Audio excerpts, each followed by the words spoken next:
Hey guys, Ben here. Welcome back to another video. Now, in this video, as the title of the video suggests, this is going to be a video on my 1-year experience on YouTube.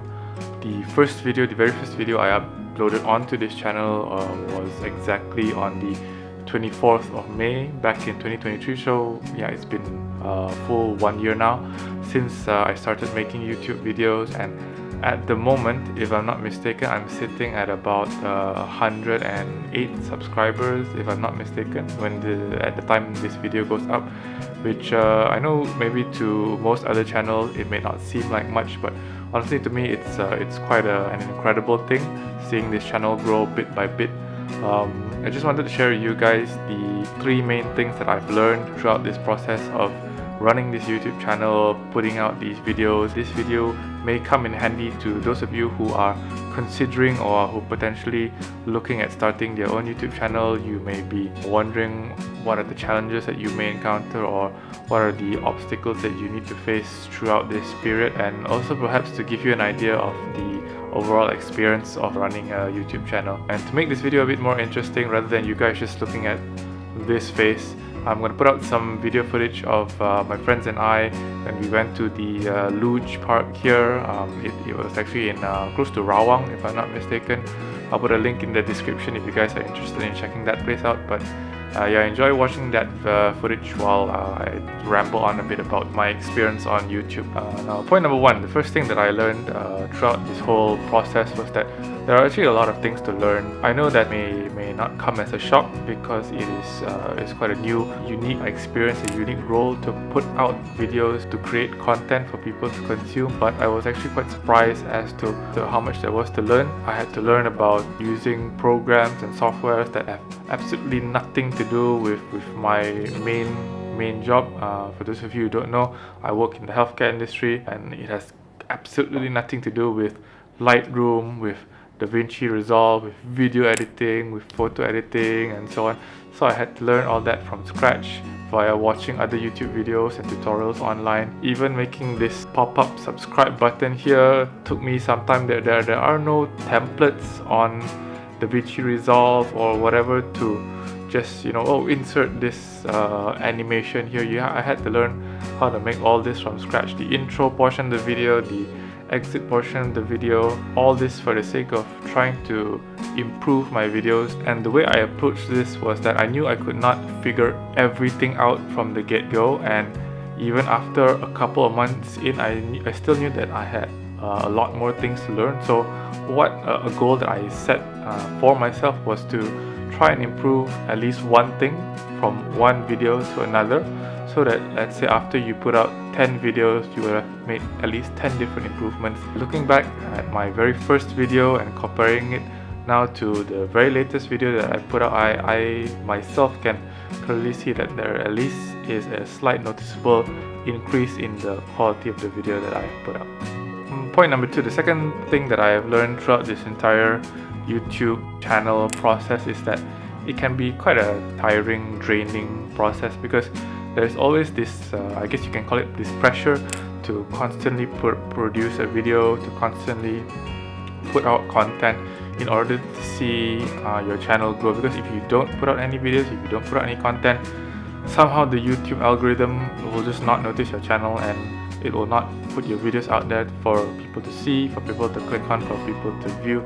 So I will admit that even though I don't do this full time, nor do I do it to earn some side income or side gig, so to speak, but there were definitely times when I felt as though I just had to put out a video regardless of the quality of the video, just so the content would go out there, So I would definitely say that in the event you are looking to run this YouTube channel as more of a hobby or a passion project, a side project, I would definitely say take your time to put the videos out.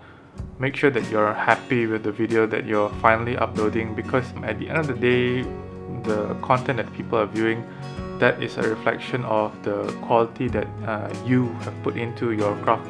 It may not be related to photography as what this channel is about, but still, regardless, it's still a reflection of you and the passion that you have for the videos that you are creating.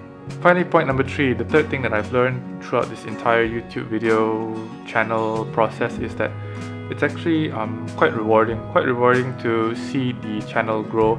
At the very beginning, when I reached the 10 subscriber mark, honestly, that was quite an impressive milestone. Then when the channel gradually grew to 20 subscribers, 30, 50, and recently hitting that 100 subscriber mark, there's definitely a sense of accomplishment to be had.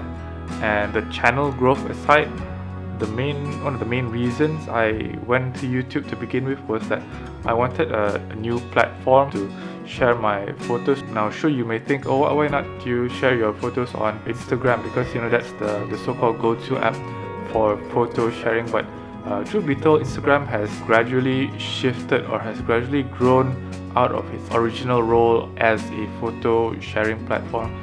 It has now been trying to match or to keep up or to compete with other apps like TikTok, for example, where there is a need or a want for short form videos, vertical videos, and so on. So if you go into Instagram nowadays, it's filled with all these short format videos, Instagram stories, and so on, and it's always shot vertically. The format of choice is always a vertically oriented video or a vertically oriented photo, which may not be the final product or final photo that I want people to see. So it was always a challenge to put out a photo without having to force myself to take a vertical photo. And of course there were other apps as well, such as Threads and Twitter and so on, but they never really did it for me.